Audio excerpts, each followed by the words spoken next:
Okay, so today we're going to move forward with performance wellness, and we're going to be looking at how thoughts are underlying most of the fight or flight reactions that we have relative to performance and any stress-related activity in our lives. And so we are going to be working with Suzanne, who is a performer, and she has gotten in touch with a thought that has been getting in the way of her good feelings about performing and her ability to be masterful and joyful in performing. So we are going to be looking at how thoughts affect our nervous system and create a fight or flight reaction. And so in order to be able to perform to your fullest, it's important to be aware of those repetitive thoughts that create stress in the body and the mind, and of course in your emotions. So Suzanne, you were thinking about what are the triggers for your performance-related issues, and you came up with one that you feel is good to work on. Yes, as we were talking about this, I had an image, a childhood image, and it connected with this theme.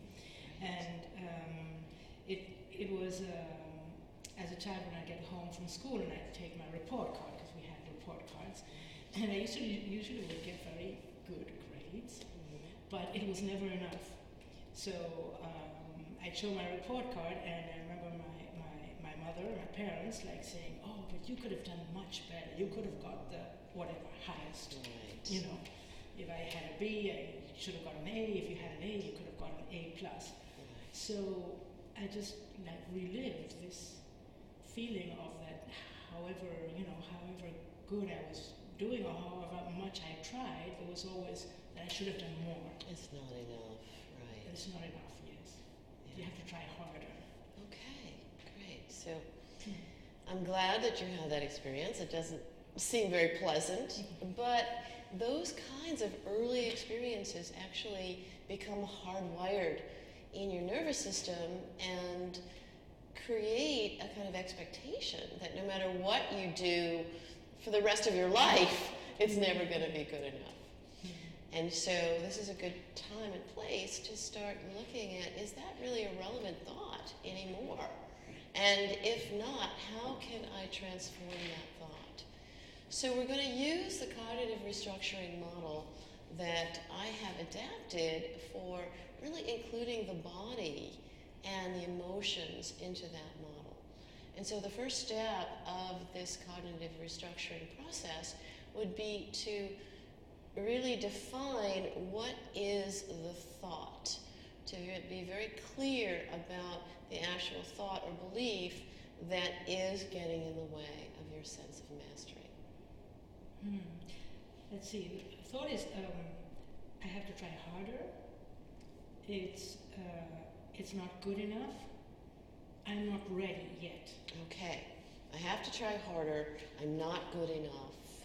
I'm not ready yet to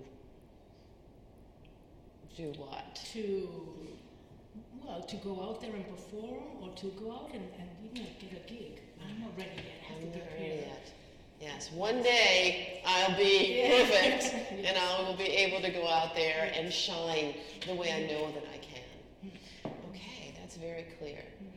And when I'm in front of an audience, I also feel that I'm trying too hard to please them. Okay. Instead of enjoying what I prepared and sharing it, it's like I go into that mode of, I wonder if it's enough. I wonder if, Right. So you're performing from more of a fear place as opposed to a joyful, wow, Yes. Here I am, I've arrived, I've got my gift, I'm going to share it with the audience. Yeah.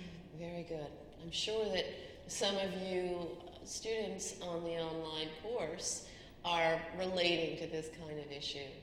The idea of perfectionism is rampant within the performance community, within the educational community. So thank you for bringing this up for all of us. I'm sure we'll learn a lot from this experience working with you. So the first step is clarifying the thought.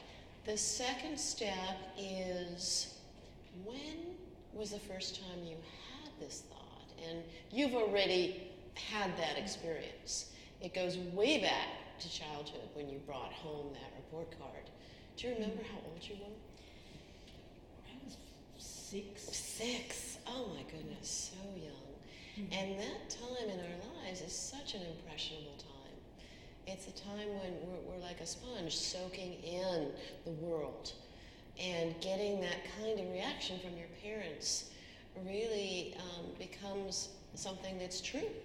That, well, one day, I'm not good enough yet. One day I will be. Right. Okay.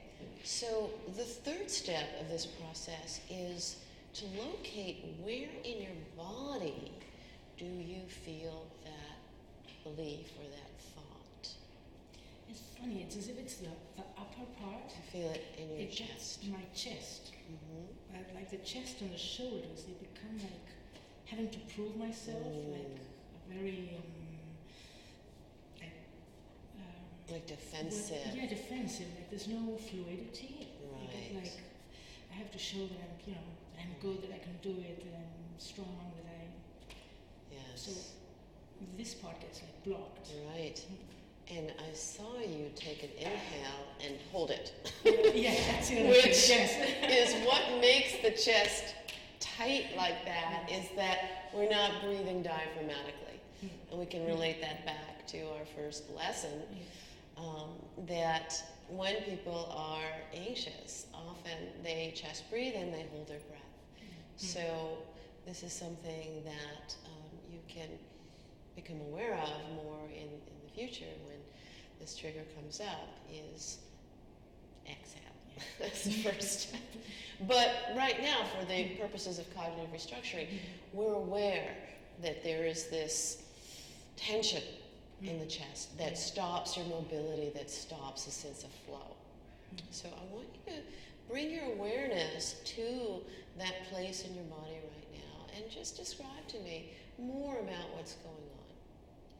So here you are, you're 6 years old, mom and dad say, oh, you got a 95, you can get 100. You really should do better. Yes. I feel I take a breath in, and it's like, oh, what did I do wrong? I thought I had done, I thought it was a good thing. You were proud of yourself. I was proud of myself, and I don't understand what I did wrong. Okay. Like a little bit of a sense of confusion. Yes, absolutely. Like my perception didn't match their perception, so it's a little bit of a jar. And I think there's like holding my breath. Absolutely. We do that when we're confused. Things don't make sense. And also what happens to children in that kind of a situation is they begin to lose trust in themselves. Because there you are, innocent, happy, joyful, feeling like the world is my oyster, I can do anything. And somehow somebody goes, and you lose that sense of innocence and belief in yourself. So the next step, we're not going to leave you there. The next step is to bring your current awareness to this child part of you, and almost as if you are a kind parent to this wounded inner child, you're going to bring some rationality into the situation. We know that there's nothing wrong with this child. This child's innocence and belief in herself and joy and expectation of that mirroring from your parents, right? So just take a moment to imagine this child being told what she really wanted to hear at that time. If you were the good enough parent, what might you have said to her when she came home with that 95? So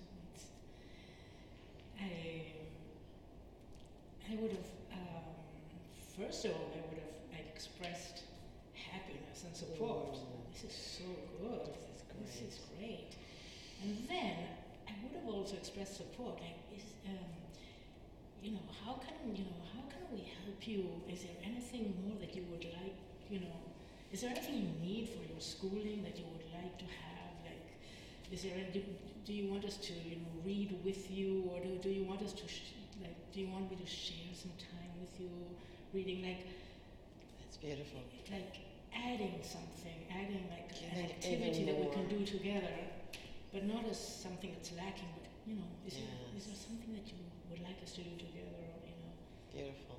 What are you feeling in your chest right now? Oh, relax. Total relax. Yeah. Your body has let go. Your face is bright.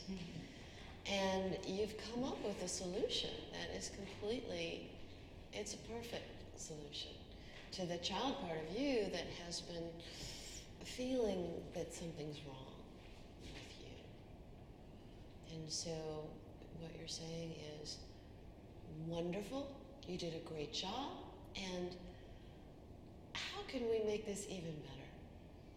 What are you needing from us?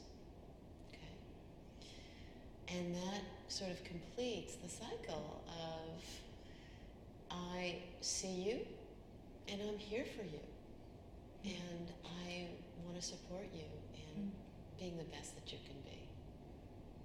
And that feels wonderful. I couldn't say. Wonderful.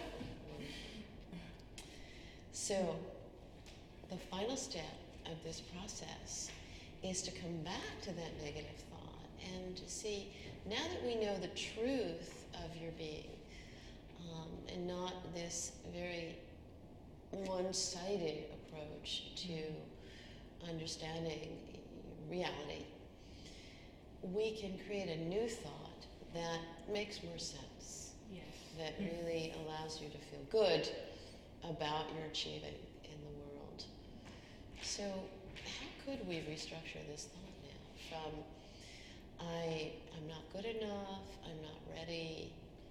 What was the other part of the thought that you said? Yes, I'm not good enough, I'm not ready yet, I have to try hard. I have to try hard.